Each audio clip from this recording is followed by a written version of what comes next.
ಹಲವು ಬೇಡಿಕೆಗಳಿಗೆ ಈಡೇರಿಕೆಗೆ ಒತ್ತಾಯಿಸಿ ಬೆಂಗಳೂರಿನಲ್ಲಿ ಬೃಹತ್ ಪ್ರತಿಭಟನೆಯನ್ನು ವಕೀಲರು ನಡೆಸಿದ್ದಾರೆ. ಈ ಕುರಿತು ನಮ್ಮೊಂದಿಗೆ ಮಾತನಾಡೋದಕ್ಕೆ ಬೆಂಗಳೂರು ವಕೀಲರ ಸಂಘದ ಅಧ್ಯಕ್ಷರಾಗಿರ್ತದೆ ವಿವೇಕ್ ಸುಬ್ಬಾರೆಡ್ಡಿ ಅವರು ಇದ್ದಾರೆ. ಅವ್ರನ್ನ ಕೇಳೋಣ ಬನ್ನಿ.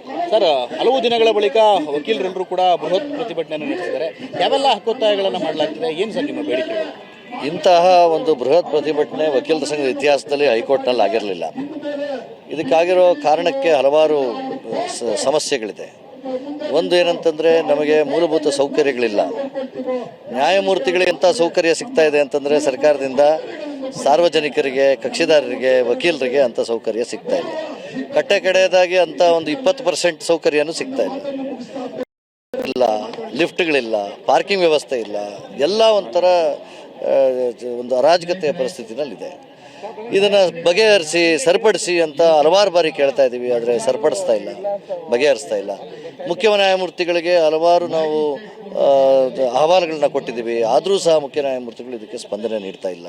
ಇಡೀ ಏಷ್ಯಾದಲ್ಲೇ ಅತಿ ದೊಡ್ಡ ವಕೀಲರ ಸಂಘ ಅಂತಂದ್ರೆ ಅದು ಬೆಂಗಳೂರು ವಕೀಲರ ಸಂಘ.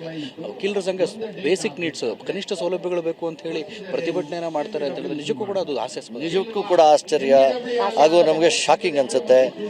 ನಮ್ಮ ಮ್ಯಾಜಿಸ್ಟ್ರೇಟ್ ಕೋರ್ಟ್ನಲ್ಲಿ 7 ಫ್ಲೋರಿನ ಅಂತಸ್ತಿನ ಒಂದು ಕಟ್ಟಡದ 28 ಕೋರ್ಟ್ ಹಾಲ್ ಇದೆ. ಆ 28 ಕೋರ್ಟ್ ಹಾಲ್ ಹೋಗ್ಲಿಕ್ಕೆ ವಯೋವೃದ್ಧರಿಗೆ, ವಕೀಲರಿಗೆಲ್ಲ ಒಂದೇ ಲಿಫ್ಟ್ ಕೊಟ್ಟಿದ್ದಾರೆ. ಹೇಗಿದು ಸಾಧ್ಯ? ಇದನ್ನು ಹೇಗೆ ಈ ಸಮಸ್ಯೆಯನ್ನು ಬಗೆಹರಿಸಬೇಕು? 1 ವರ್ಷದಿಂದ ಕೇಳ್ತಾ ಇದ್ದೀವಿ ಲಿಫ್ಟ್ಸ್ ಕೊಡಿ ಅಂತ. ವೃದ್ಧರೆಲ್ಲ ಹತ್ತುತ್ತಾ ಇದ್ದಾರೆ 7 ಮಾಡಿಗಳನ್ನು. ಇಂಥ ಪರಿಸ್ಥಿತಿ ಇದೆ. ಸ್ಕೈ ವಾಕ್ ಇದೆ, ಸ್ಕೈ ವಾಕಿಗೆ ಕನೆಕ್ಷನ್ ಕೊಟ್ಟಿಲ್ಲ. ಇಳಿದು ಬರಬೇಕು, ಸ್ಕೈ ವಾಕ್ ಇದ್ದೂ ಇಲ್ಲದೆ ಇದ್ದಂಗೆ ಆಗಿದೆ. ಮೇಹಾಲ್ನಲ್ಲಿ 15 ಕೊಠಡಿಯಲ್ಲಿ 100 ಜನ ಮಹಿಳೆಯರು ಇರಬೇಕಾಗಿದೆ. ಇಂಥ ಪರಿಸ್ಥಿತಿಗಳು ನೋಡಿಕೊಂಡು ಸಹ ಸುಮ್ಮನೆ ಇದ್ದಾರೆ. ಇಲ್ಲಿ ಪೋಸ್ಟಿಂಗ್ ಮಾಡಿಸೋದಕ್ಕೆ, ಕೇಸುಗಳನ್ನ ಮುಂದಕ್ಕೆ ಹಾಕ್ಸೋದಕ್ಕೆ ಅಲ್ಲಿ ಖರ್ಚು ಮಾಡಿದೆ ಜನ, ದುಡ್ಡು ಕೊಟ್ಟು ಪೋಸ್ಟ್ ಮಾಡಿಸ್ಬೇಕಾಗಿದೆ. ಇದನ್ನೆಲ್ಲ ಬಗೆಹರಿಸಿ ಅಂತಂದರೆ ಬಗೆಹರಿಸ್ತಾ ಇಲ್ಲ. ಇದು ಅಲ್ದಿರ ಒಬ್ಬರು ನ್ಯಾಯಮೂರ್ತಿ ಭಾಳ ಜಸ್ಟಿಸ್ DK ಸಿಂಗ್ ಅಂತ ಭಾಳ ಅಗೌರವವಾಗಿ ನಡ್ಕೊತಾರೆ ವಕೀಲರ ಹತ್ರ. ಅದು ತುಂಬ ಕಷ್ಟ ಆಗಿದೆ ಯುವ ವಕೀಲರಿಗೆ, ಹಿರಿಯ ವಕೀಲರಿಗೆ. ಇದನ್ನು ಅಗೌರವವಾಗಿ ನಡ್ಕೊಂಡ್ರೆ ಖಂಡಿತವಾಗೂ ನ್ಯಾಯ ವ್ಯವಧಾನ ಮಾಡೋದಕ್ಕೆ ಕಷ್ಟ ಆಗುತ್ತೆ. ಸಂಬಂಧಪಟ್ಟಾಗ ಚೀಫ್ ಜಸ್ಟಿಸ್ ಅವ್ರ ಗಮನಕ್ಕೆ ತಂದಿದ್ದೀರಾ ಸರ್? ನೀವೇನಾದರೂ chief justice will do it, will sort it out ಅಂತಾರೆ. ಸಿವಿಲ್ ಕೋರ್ಟ್ನಲ್ಲಿ 25 ನ್ಯಾಯಾಲಯಗಳು ಖಾಲಿ ಇದೆ. ಇರೋ 100 ನ್ಯಾಯಾಲಯಗಳಲ್ಲಿ 25 ಖಾಲಿ ಇದೆ. ಇನ್ನೊಂದು 25ಗೆ ಈ ವರ್ಕ್ಲೋಡ್ ಹೋಗ್ತಾ ಇದೆ.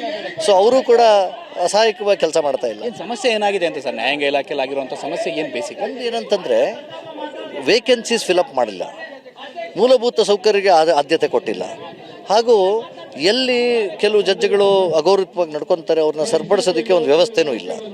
ಇದನ್ನು ಚೀಫ್ ಜಸ್ಟಿಸ್ ಆದವರು ಇದನ್ನು ಸರಿಪಡಿಸ್ಬೇಕು.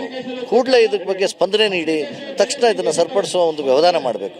ಆಮೇಲೆ ಚೀಫ್ ಜಸ್ಟಿಸು ಕರ್ನಾಟಕ ಜಡ್ಜ್ಗಳನ್ನ ಕನ್ಸಲ್ಟ್ ಮಾಡಬೇಕು. ಯಾಕಂದರೆ ಅವ್ರು ಬೇರೆ ರಾಜ್ಯದಿಂದ ಬಂದಿರ್ತಾರೆ, ಡೆಲ್ಲಿಯಿಂದ. ಅಲ್ಲಿಂದ ಬಂದಾಗ ಇಲ್ಲಿಂದ ಆಗುವಗಳು ಇದ್ರ ಬಗ್ಗೆ ಅಷ್ಟು ಅವ್ರಿಗೆ ಇದಿರಲ್ಲ. ಕೂಡಲೇ ಅವರು ಇಲ್ಲಿರೋ ಜಡ್ಜ್ಗಳನ್ನು ಕನ್ಸಲ್ಟ್ ಮಾಡಿ ಹೇಗೆ ಅದನ್ನು ಸರಿಪಡಿಸ್ಬೇಕು ಅಂತ ಹೇಳಿ ಆ ಕನ್ಸಲ್ಟೇಷನ್ ಪ್ರೋಸೆಸ್ ಮಾಡದೇ ಇದ್ದಕ್ಕೆ ಇವೆಲ್ಲ ಈ ಪ್ರಾಬ್ಲಮ್ ಆಗ್ತಾ ಇರೋದು ಅಂತ ನಮ್ಮ ಅನಿಸಿಕೆ.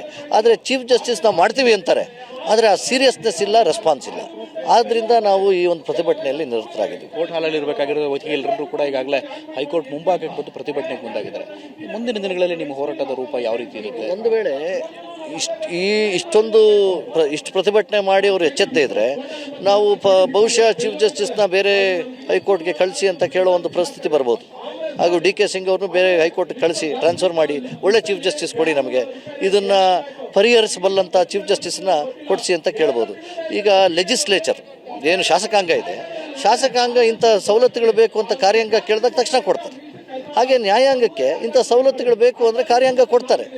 ಕೊಟ್ಟು ಅದು ಮಾಡಿಸೋ ಒಂದು ವ್ಯವಧಾನ ಬೇಕು, ಹಾಗೂ ಅದಕ್ಕೊಂದು ರೀತಿ ನೀತಿ ಬೇಕು. ಆ ಪಾಲಿಸಿ ಮೇಕಿಂಗ್ನಲ್ಲಿ ನಮ್ಮ ಚೀಫ್ ಜಸ್ಟಿಸ್ ಫೇಲ್ ಆಗಿದ್ದಾರೆ ಟೋಟಲಿ.